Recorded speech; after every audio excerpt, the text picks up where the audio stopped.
Welcome back. ಕಾಶ್ಮೀರದ ಪಹಲ್ಗಾಮ್ನಲ್ಲಿ ಉಗ್ರ ಕೃತ್ಯ ಎಸಗಿದಂತಹ ಮೂವರು ಭಯೋತ್ಪಾದಕರ ಸ್ಕೆಚ್ ಅನ್ನ ಈಗ ಸಿದ್ಧಪಡಿಸಲಾಗಿದೆ. ಇನ್ನು ಒಬ್ಬೊಬ್ಬರನ್ನು ಹುಡುಕಿ ಹಳ್ಳ ತೋಡ್ಬೇಕಾಗಿರೋದೊಂದು ಬಾಕಿ. ಈ ಮೂರು ನ್ಯೂಸ್ ಫಸ್ಟ್ ನ ಸ್ಕ್ರೀನ್ ಮೇಲೆ ನೀವು ಗಮನಿಸ್ತಾ ಇದ್ದೀರಲ್ಲ, ಮೂವರು ಭಯೋತ್ಪಾದಕರ ಸ್ಕೆಚ್ ಅನ್ನ ಈಗ ಸಿದ್ಧಪಡಿಸಲಾಗಿದೆ. ಪ್ರತ್ಯಕ್ಷದರ್ಶಿಗಳು ಆ ಘಟನೆಯನ್ನ ಅಲ್ಲೇ ನೋಡಿದವರು ಎಲ್ಲ ಮಾಹಿತಿಯನ್ನು ಕಲೆ ಹಾಕಿ ಈ ಸ್ಕೆಚ್ ಅನ್ನು ಸಿದ್ಧಪಡಿಸಿರ್ತಾರೆ. ಪ್ರಾಥಮಿಕವಾಗಿ ಇದನ್ನೇ ಇಟ್ಕೊಂಡು ಈಗ ಇಂಡಿಯನ್ ಆರ್ಮಿ ಕಾರ್ಯಾಚರಣೆಯನ್ನ ಶುರು ಮಾಡಿರೋದು. ಎಲ್ಲ ಕಡೆಗಳಲ್ಲಿ ಇದನ್ನು ಅಂಟಿಸ್ತಾರೆ. ಇಂಥವ್ರು ಸಿಕ್ಕಿದ್ರೆ, ಉಗ್ರರು ಪತ್ತೆ ಆದ್ರೆ ಸುಳಿವು ಕೊಡಿ ಅಂತ ಹೇಳಲಾಗುತ್ತೆ. ಭಾರತೀಯ ಸೈನಿಕರು ಬಿಡಿ, ಅಲ್ಲಿ ಈಗ ಪ್ರತಿಭಟನೆ ಮಾಡ್ತಿದ್ದಾರಲ್ಲ, ಆಕ್ರೋಶಗೊಂಡಿದ್ದಾರಲ್ಲ ಕಾಶ್ಮೀರದ ಜನ, ಅವ್ರ ಕೈಗೆ ಸಿಕ್ಕಿದ್ರು ಸಾಕು. ಇವರು ಹಿಂದೆಯಿಂದ ಬಂದು ಯುದ್ಧ ಮಾಡೋದು, ಶಿಖಂಡಿ ಯುದ್ಧ ಅಂತಾರೆ. ಮುಂದೆ ನಿಂತು ಸೈನ್ಯದ ಜೊತೆ ಹೊಡೆದಾಡೋದು, ಮುಂದೆಯಿಂದ ಬಂದು ಯುದ್ಧ ಮಾಡೋದು ಅಲ್ಲ. ಭಯೋತ್ಪಾದಕರು ಕಾಡಲ್ಲಿ ಅಡಗಿ ಕುಳಿತುಕೊಂಡು ಕೇವಲ ಪ್ರವಾಸಿಗರು ಮಾತ್ರ ಇದ್ದಾರೆ ಅನ್ನೋದನ್ನ ಖಾತ್ರಿಪಡಿಸಿಕೊಂಡು ಆ ಸ್ಥಳಕ್ಕೆ ಬಂದು ಹಿಂದೂಗಳ ಅಂತ ಕೇಳಿ ಅವರನ್ನ ಎದೆಗೆ ತಲೆಗೆ ಮನಸೋ ಇಚ್ಛೆ ಗುಂಡಿಟ್ಟು ಸಾಯಿಸಿರುವಂತಹ ಆ ಭಯೋತ್ಪಾದಕರ ಮೂವರ ಸ್ಕೆಚ್ಗಳು ಸದ್ಯ ರೆಡಿ ಇದೆ. ಮತ್ತೆ ಮಂಜುನಾಥ್ ಅವರ ಸಹೋದರಿ ದೀಪಾ ಅವರು ನಮ್ಮೊಟ್ಟಿಗೆ ನೇರ ಸಂಪರ್ಕಕ್ಕೆ ಸಿಕ್ಕಿದ್ದಾರೆ. ಮೇಡಮ್, ನನ್ನ ಧ್ವನಿ ನಿಮಗೆ ಸ್ಪಷ್ಟವಾಗಿ ಕೇಳಿಸ್ತಾ ಇದೆ ಅನ್ಕೊಳ್ತೀನಿ. ಕೇಳಿಸ್ತಾ ಇದೆ. ದೀಪಾ ಅವರೇ, ಈ ಘಟನೆ ಆಗೋದಕ್ಕೂ ಮುಂಚೆ ಮಂಜುನಾಥ್ ಮತ್ತೆ ಅವರ ಪತ್ನಿ ಒಂದು ವಿಡಿಯೋ ಹಾಕಿದ್ರು. ಬೋಟ್ ಹೌಸ್ನಲ್ಲಿದ್ದೀವಿ, ಬಹಳ ಚೆನ್ನಾಗಿದೆ ಅಂತೆಲ್ಲ ಮಾತಾಡಿದ್ರು.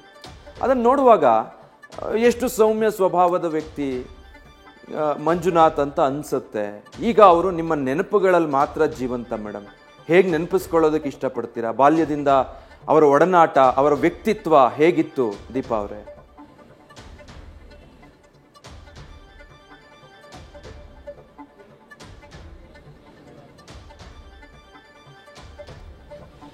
ಅದೆಲ್ಲ ನೆನ್ಸ್ಕೊಂಡ್ರೆ ಮಾತಾಡಕ್ ಬರಲ್ಲ.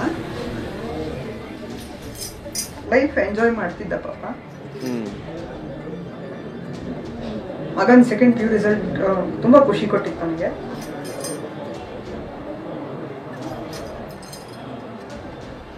ಸಮಾಧಾನ ಮಾಡ್ಕೊಳ್ಳಿ.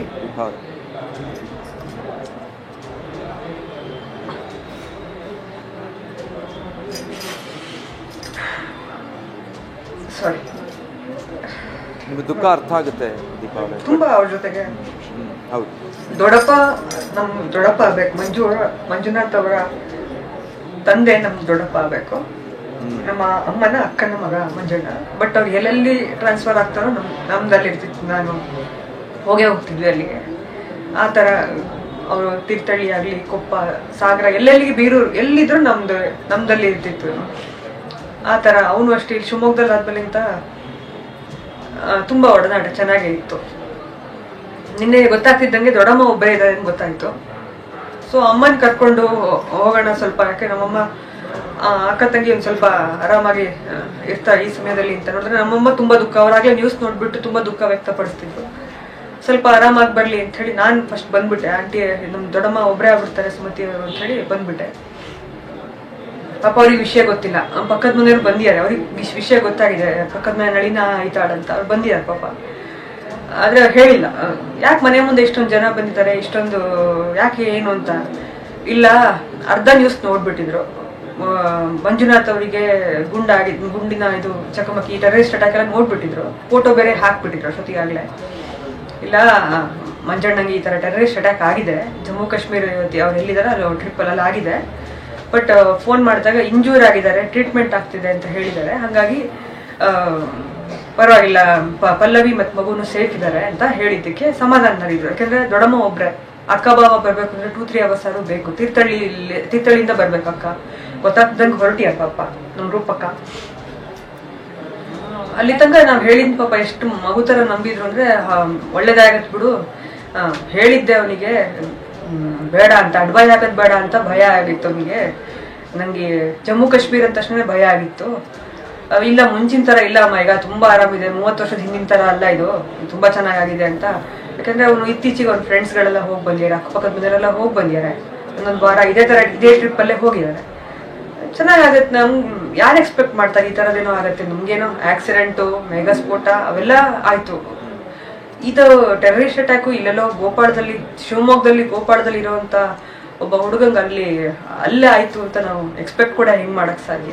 ಅವ್ರು ಹಿಂಗ್ ನಾವೇ ಮಾಡೋದು, ಅವ್ರು ಹೆಂಗ್ ಮಾಡ್ತಾರೆ? ತಾಯಿಯೇ ಇನ್ನೂ ಆರಾಮಾಗೇ ಬರ್ತಾನೆ ಅಂತ ರಾತ್ರಿ ತನಕನೂ ನಂಬಿದ್ರು. ರಾತ್ರಿ ಸ್ವಲ್ಪ ಆರಾಮಾದ್ರು ಅಂತ ಅಂದ್ಮೇಲೆ ದೊಡ್ಡಮ್ಮಂಗೆ ಹೇಳಿದ್ವಿ, ಈಗಿಲ್ಲ ಮಂಜಣ್ಣ ತೀರ್ಕೊಂಡಿದ್ದಾರೆ ಅಂತ. ಪಾಪ ಹೆಂಗ್ ಗಟ್ಟಿದಾರೋ ನಮ್ಗೆ ದೇವ್ರು ಹೆಂಗ್ ಶಕ್ತಿ ಕೊಟ್ಟಿದಾರೋ ದೊಡ್ಡಮ್ಮ ಗೊತ್ತಿಲ್ಲ. ಎಲ್ಲ ಸದ್ಯಕ್ಕೆ ಕಂಟ್ರೋಲ್ ಅಲ್ಲಿ ಇದೆ ದೊಡ್ಡಮ್ಮ, ಬಟ್ ಮಂಜಣ್ಣ ನೋಡಿದ್ಮೇಲೆ ನಮ್ ಕಂಟ್ರೋಲ್ ಅಲ್ಲಿ ಇಲ್ಲ. ಆತರ ಮಗ ಬರ್ತಾನೆ ಅಂತ ಯಾರು ಇಮ್ಯಾಜಿನ್ ಮಾಡ್ಕೊಂತಾರ ತಾಯಿ? ಪಲ್ಲವಿ ಅವರ ಪರಿಸ್ಥಿತಿ ನೆನಪಿಸ್ಕೊಂಡ್ರು ಕೂಡ ತುಂಬಾನೇ ಬೇಜಾರಾಗುತ್ತೆ. ಯಾಕಂದ್ರೆ ಆ ಸಿಚುವೇಶನ್ ಅಲ್ಲಿ ಅಷ್ಟು ಸ್ಟ್ರಾಂಗ್ ಆಗಿ ಸ್ಟೇ ಆಗಿದಾರಲ್ಲ ಅವರು. ಒಂದ್ ಕಡೆ ಇಲ್ಲಿ ಆಗ್ತಿಲ್ಲ ಅವಳಿಗೆ ಆತರ ಸಂದರ್ಭ. ಮೇಡಮ್ ಹೇಳಿ. ಅವಳು ನಂಗೆ ಗಂಡ ಸತ್ತು ಹೋಗಿದ, ನಂಗೆ ಅಳ್ಬೇಕು ಗೊತ್ತಾಗ್ತಿಲ್ಲ, ನಂಗೆ ಈ ತರ ಆಗ್ಬಿಟ್ಟಿದೆ ಪರಿಸ್ಥಿತಿ ನಂಗಿಲ್ಲಿ ಅಂತ. ಪಾಪ ನಾನು ನಮ್ಮನೆಯವರು ಮಾತಾಡ್ತಿದ್ದಾಗ ಅಂದ್ಲು, ರವಿ ಅಣ್ಣ ಹಿಂಗ ಆಗ್ಬಿಟ್ಟಿದೆ ನಂಗೆ ಅಂತ. ಏನ್ ಮಾಡ್ಲಿ ಅಂತಾನೆ ಗೊತ್ತಾಗ್ತಿಲ್ಲ ನಂಗೆ ಅಂತ ಪಾಪ ಅವಳು. ಬಟ್ ಮ್ಯಾನೇಜ್ ಮಾಡ್ತೀಯಾಳ, ಪರವಾಗಿಲ್ಲ, ನಾನು ಇಲ್ಲಿ ನೋಡ್ಕೊತಿ ಇಲ್ಲಿ ಮಾಡ್ತೀನಿ, ಧೈರ್ಯವಾಗಿರಿ. ನಮ್ಗೆ ಪಾಪ ಧೈರ್ಯ ಹೇಳ್ತಾಳೆ. ಪಲ್ಲವಿ ಮಗನ್ ಮುಂದೆನೆ ಸಾಯಿಸಿರೋದು ತಂದೆನ. ಅವರ ಧೈರ್ಯಕ್ಕೆ ಒಂದು ಸಲಾಂ ಹೇಳಲೇಬೇಕು ದೀಪಾ ಮೇಡಮ್. ನಾವು ಸ್ವಲ್ಪ ಧೈರ್ಯವಾಗಿದೆ. ಹೌದು, ನಾವು ಹೊರಗಡೆ ಏನೋ ತಿಂಡಿ ತಿನಿಸು ಖರೀದಿ ಮಾಡಿದಾಗ, ಹಾಸ್ಪಿಟಲ್ಗೆ ಹೋದಾಗ, ಮತ್ತೊಂದು ಏನೋ ಬೇಕು ಅಂತ ಅಂದಾಗ ಯಾವ ಜಾತಿ ಯಾವ ಧರ್ಮ ಇದ್ಯಾವುದು ನೋಡಲ್ಲ. ಅಂಥ ಸಮಾಜದಲ್ಲಿ ನಾವು ಬದುಕ್ತಾ ಇದ್ದೀವಿ, ನಾವೆಲ್ಲರೂ ಭಾರತೀಯರು ಅಂತ ಅನ್ಕೊಂಡು. ಆದರೆ ಅಲ್ಲಿ ಪ್ರವಾಸಿಗರು ಬಂದಾಗ ಅವ್ರಿಗೆ ಧರ್ಮ ಕೇಳಿ ಕೇಳಿ ಗುಂಡೇಟ್ ಹೊಡೆದ್ರಲ್ಲ, ಅದನ್ನ ಕೇಳಿಸ್ದಾಗ ಅದು ರಕ್ತ ಕುದಿಯುತ್ತೆ.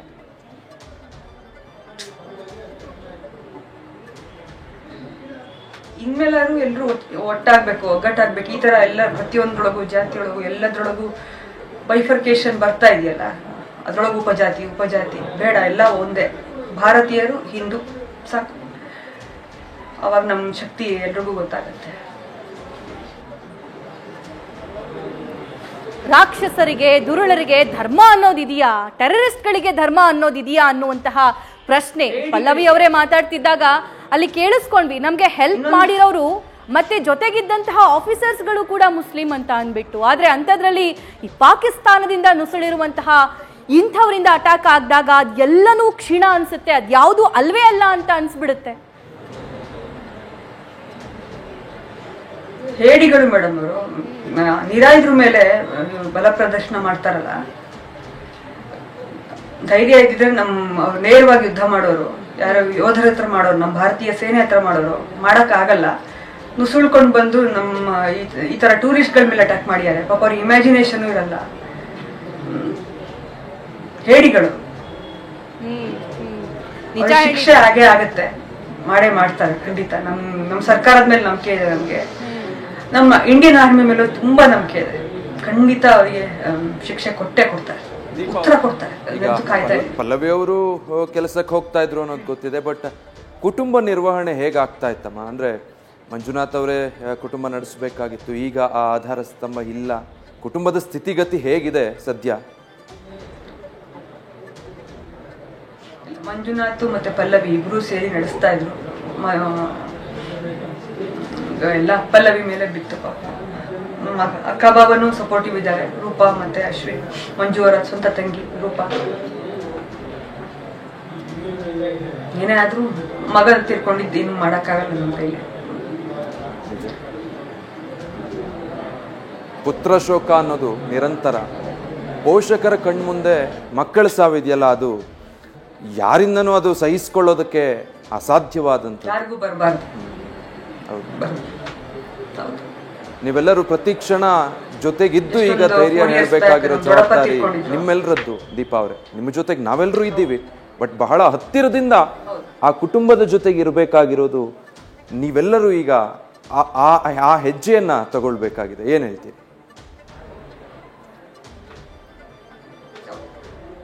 ನಮ್ದಷ್ಟೇ ಅಲ್ಲ, ಎಲ್ರು ಈ ತರ ಈ ಘಟನೆಯಲ್ಲಿ ತುಂಬಾ ಜನ ಅವ್ರ ಮನೆಯವ್ರು ಕಳ್ಕೊಂಡಿದ್ದಾರೆ. ಅವ್ರೆಲ್ರಿಗೂ ಇದ್ರ ಮೂಲಕನೇ ಸಾಂತ್ವನ ಹೇಳಕ್ ಮಾಡ್ತೀನಿ, ಧೈರ್ಯ ತಗೊಳ್ಳಿ, ಉತ್ತರ ಕೊಡ್ತಾರೆ. ನಮ್ಮ ಆರ್ಮಿ ಬಿಡೋದಿಲ್ಲ, ಸುಮ್ಮನೆ ಅಂತೂ ಬಿಡೋದಿಲ್ಲ ಇದನ್ನ. ಹಾಗಾಗಿ ಅವ್ರಿಗೂ ಧೈರ್ಯ ಹೇಳಕ್ಕೆ ಬಯಸ್ತೀನಿ ಅಷ್ಟೇ.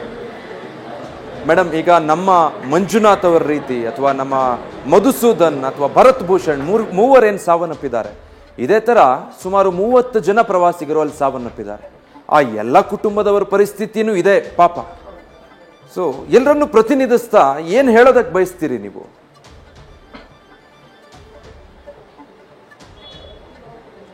ನಮ್ಮ ಸರ್ಕಾರ ಉತ್ತರ ಕೊಡುತ್ತೆ, ಆರ್ಮಿಯವರು ಉತ್ತರ ಕೊಟ್ಟೇ ಕೊಡ್ತಾರೆ. ಧೈರ್ಯವಾಗಿರಿ, ನಿಮ್ಮ ಫ್ಯಾಮಿಲಿಗೆ ಸಪೋರ್ಟಿವ್ ಆಗಿರಿ, ಇಷ್ಟೇ ಹೇಳೋಕ್ಕೆ.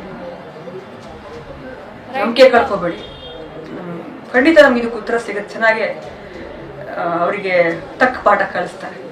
ಇಂಥ ನೋವಿನ ಪರಿಸ್ಥಿತಿಯಲ್ಲೂ ಕೂಡ ನಿಮಗೆ ನಮ್ಮ ಭಾರತೀಯ ಸೇನೆಯ ಮೇಲೆ, ನಮ್ಮ ದೇಶದ ಮೇಲೆ, ಸರ್ಕಾರದ ಮೇಲೆ ಆ ವಿಶ್ವಾಸ ಇದೆಯಲ್ಲ, ಅದನ್ನ ಅಚಲವಾಗಿ ಉಳಿಸ್ಕೊಳ್ಳಿ ಅನ್ನೋದು ನಮ್ಮ ಆಶಯ ಕೂಡ ಹೌದು.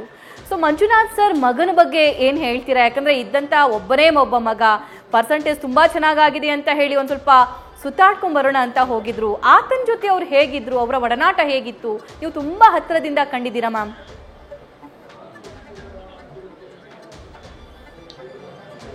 ಬುದ್ಧಿವಂತ ಹುಡುಗ, ಚೆನ್ನಾಗಿ ಓದ್ತಾ ಇದ್ದ. ಪಲ್ಲವಿನೂ MSc gold medalist. Pallavi recent ಆಗಿ MSc ಮಾಡಿದ್ಲು. ಚೆನ್ನಾಗಿ ತೆಗ್ದಿದ್ದ. ತುಂಬಾ ಒಂದು ಖುಷಿಯ ಸಮಯವನ್ನ ಕಳಿಯಕ್ ಹೋಗಿದ್ದವರು. ಮಗ ಸೆಕೆಂಡ್ PU ಚೆನ್ನಾಗಿ ಸ್ಕೋರ್ ಮಾಡ್ದ. ಒಂದು ವಾರ ಹೋಗಿ ಬರೋಣ, ಒಂದು 5 ದಿವಸ ಗುಡ್ ಫ್ರೈಡೆ ರಜಾ ಇದೆ ಅಂತ. ನಾಳೆ ನಾಡಿದ್ರಲ್ಲಿ ಇವೆಲ್ಲ ಏನೂ ಇಲ್ಲ ಅಂದ್ರೆ ಆರಾಮಾಗಿ ಬರ್ತಾ ಇದ್ದ. ಬಂದು ನಮ್ಗೆ ಪ್ರತಿಯೊಂದು ವಿಚಾರವನ್ನ ಡೀಟೇಲ್ ಆಗಿ ಹೇಳೋಂತ ಇದಿರೋದು ನಮ್ಮ ಮಂಜುನಾಥ್ ಅವ್ರಿಗೆ. ಪ್ರತಿಯೊಂದನ್ನು ಹಿಂಗಾಯ್ತು, ಹಿಂಗೆ ಹೋದ್ ಫ್ಲೈಟ್ ಹತ್ತದ್ರಿಂದ ಹಿಡಿದು ಪ್ರತಿಯೊಂದು ಹೇಳ್ತಾ ಇದ್ದ. ಸೊ ಹೋದಾಗಿಂತ ಫೋನು ಏನು ಫೋಟೋಗಳು ಏನು ಶೇರ್ ಮಾಡಿರಲಿಲ್ಲ ನಮ್ಗೆ. ಏನ್ ನೀವು ನಮ್ ನೆಟ್ಟಲ್ಲಿ ನಾವು ನೋಡ್ತಿದೀವಲ್ಲ ವಿಡಿಯೋ, ಅದು ನಮ್ಗೆ ಯಾರೋ ಕಳಿಸಿ ಈ ತರ ನಾವು ನ್ಯೂಸಲ್ಲಿ ಗೊತ್ತಾಗಿತ್ತು ಹೊರತು ನಮ್ಗೆ ಏನು ಪರ್ಸನಲ್ ಆಗಿ ನಮ್ಗೇನು ಶೇರ್ ನಮ್ಮ ಗ್ರೂಪ್ ಒಳಗೆ ಶೇರ್ ಮಾಡಿಲ್ಲ. ಮೇ ಬಿ ಮೊಬೈಲ್ ಇಶ್ಯೂ ಎಷ್ಟಿರುತ್ತೆ ಅನ್ಕೊಂಡು ನಾವು ಸುಮ್ಮನಾಗಿದ್ವಿ. ಹಿಂಗೂ ಬಂದ್ಮೇಲೆ ನಮ್ಗೆ ತೋರಿಸ್ತಾನೆ ವಿಷಯ. ನಮ್ಗೆ ಇಲ್ಲೇ ಶಿವಮೊಗ್ಗನೇ ಎಂಜಾಯ್ ಮಾಡಿರೋದನ್ನ ಹೇಳ್ತಾನೆ. ಅದು ಜಮ್ಮು ಕಾಶ್ಮೀರಿಗೆ ಹೋಗಿರೋದು, ತುಂಬಾ ಖುಷಿ ಪಟ್ಕೊಂಡು ಹೋಗಿದ್ದ.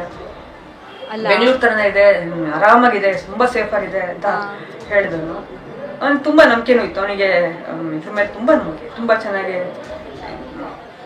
ಮಗನ ಎದುರುಗಡೆ ಅಷ್ಟೇ, ಹಿಂಗ ಆಗ್ಬಾರ್ದಿತ್ತು, ಯಾರಿಗೇ ಆದ್ರೂ ಆಗ್ಬಾರ್ದಿತ್ತು. ನಾವು ಭಾರತೀಯರೇ ಹಾಗೆ ಮ್ಯಾಮ್. ಇಡೀ ಜಗತ್ತಿನ ಭೂಪಟದಲ್ಲಿ ನಮಗಾಗಿರೋ ನೋವಿದೆಯಲ್ಲ, ಅದು ಇನ್ನೊಬ್ರಿಗೆ ಆಗ್ಬಾರ್ದು ಅಂತ ನಾವು ಬಯಸ್ತೀವಿ. ಆದ್ರೆ ಈ ನರಿ ಬುದ್ಧಿಗಳು ಅದರಿಂದ ಹೊರತಾಗಿಲ್ಲ. ಅದರಿಂದ ಬುದ್ಧಿ ಕಲಿಯೋದಾಗಿರಬಹುದು ಅಥವಾ ಮನುಷ್ಯತ್ವ, ಮಾನವೀಯತೆ ಆಗಿರಬಹುದು, ಅದು ಅವ್ರಿಗೆ ಯಾರೂ ಇಲ್ಲ. ಅದು ಅಂಥದ್ದು ಯಾವುದೂ ಇಲ್ಲ. ಅವರಿಗೆ ತಕ್ಕ ಶಿಕ್ಷೆ ಆಗಬೇಕು ಅನ್ನೋದು ಪ್ರತಿಯೊಬ್ಬರ ಆಗ್ರಹ ಕೂಡ ಹೌದು. ಆದರೆ ಮಗನ ಬಗ್ಗೆ ಏನು ಕನಸಿತ್ತು ಮಂಜುನಾಥ್ ಸರ್ಗೆ ಮತ್ತೆ ಪಲ್ಲವಿ ಮೇಡಮ್ಗೆ? ಮಗ ಏನಾಗಬೇಕು ಅಂತ ಅನ್ಕೊಂಡಿದ್ರು ಅವರು? BCA MCA ಅಸಿಸ್ಟೆಂಟ್ ACS ಯಾರು ಮಾಡಲಿ, CA ಮಾಡ್ತಾನೋ ACS ಎಲ್ಲ ಓದ್ಸೋಣ ಅಂತ ಪ್ಲಾನ್ ಮಾಡ್ತಾ ಇದ್ದ. ಏನಕ್ಕೂ ಈಗ ರಿಸಲ್ಟ್ ಬಂದ್ಮೇಲೆ ನೋಡೋಣ ಹೇಗೆ, ಶಿವಮೊಗ್ಗದಲ್ಲೋ ಬೆಂಗಳೂರಲ್ಲೋ ಇಲ್ಲ ಮಾಸ್ಟರ್ ಡಿಗ್ರಿ ಬೆಂಗಳೂರಲ್ಲಿ ಮಾಡಿಸೋದು. ಆಮೇಲೆ ಮೊನ್ನೆ ಇತ್ತೀಚೆಗೆ ನಾನು ಡಿಸ್ಕಸ್ ಮಾಡಿದಾಗ ಹಂಗ ಬಂದಿತ್ತು, ಇಲ್ಲ ಶಿವಮೊಗ್ಗದಲ್ಲಿ ಬೇಸಿಕ್ ಓದಿಸಿ ಆಮೇಲೆ ಮಿಕ್ಕಂತೆ ಬೆಂಗಳೂರಲ್ಲಿ ಹೈಯರ್ ಇದಕ್ಕೆ ಕಳ್ಸೋಣ ಅಂತ ಪ್ಲಾನ್ ಮಾಡ್ತಿದ್ದ. ಸ್ಕೋರ್ ಚೆನ್ನಾಗಾಗಿದ್ದು ತುಂಬಾ ಖುಷಿ ಆಗ್ತಿತ್ತು. ತುಂಬಾ ಅಂದ್ರೆ ತುಂಬಾ ತೃಪ್ತಿ ಇತ್ತು ಅವನಿಗೆ. ಹೋಗಿ ಬರೋಣ, ಒಂದು 4-5 ದಿವಸ ಹೋಗಿ ಬರೋಣ ಅಂತ. ಎಲ್ಲೂ ಟ್ರಿಪ್ಗೆ ಹೋಗದೆ ಇರೋನು ಅಲ್ಲಿ ಇತ್ತು ಅವನಿಗೆ. ಇವ್ರದೇನು ಅಟ್ಟಹಾಸ ಹೇಡಿಗಳು, ಹೇಡಿಗಳು ಮೇಡಮ್. ಅವರು ನೇರವಾಗಿ ಯುದ್ಧ ಮಾಡಕ್ಕಾಗಲ್ಲ, ನೇರವಾಗಿ ಭಾರತೀಯ ಸೇನೆಯನ್ನ ಎದುರಿಸೋದಕ್ಕೆ ಸಾಧ್ಯವಾಗಲ್ಲ. ನಮ್ಮ ಆರ್ಮಿ ತಕ್ಕನಾಗ ಉತ್ತರ ಕೊಡುತ್ತೆ. ಹಾಗಾಗಿ ಹೆದರಿಕೆ ಪಡ್ಕೊಂಡು ಈ ತರ ಪಾಪ ಎಂಜಾಯ್ ಮಾಡಕ್ಕೆ ಹೋದವ್ರನ್ನ ಕೈಲೇ ಆಯುಧ ಇಲ್ಲದನ್ನ ಹುಡುಕಿ ಸಾಯಿ. ಡೆಫಿನೆಟ್ಲಿ ಆ ಕೆಲಸ ಆಗ್ಲಿ ಅಂತ ನಾವು ಕೂಡ ಆಶಿಸ್ತೀವಿ. ಸಮಾಧಾನ ತಂದ್ಕೊಳ್ಳಿ. ಮಂಜುನಾಥ್ ಸರ್ ಅವರ ಕುಟುಂಬದ ಜೊತೆ ಸದಾ ಇರಿ. ಥ್ಯಾಂಕ್ ಯು ಇಷ್ಟೊತ್ತು ನ್ಯೂಸ್ ಫಸ್ಟ್ ಜೊತೆ ಮಾತನಾಡಿದ್ದಕ್ಕೆ. ನಿಮ್ಮ ಧೈರ್ಯಕ್ಕೊಂದು salute madam. Thank you. News First ನಿರ್ಭೀತಿಯಿಂದ ನಿಮ್ಮ ಪರವಾಗಿ.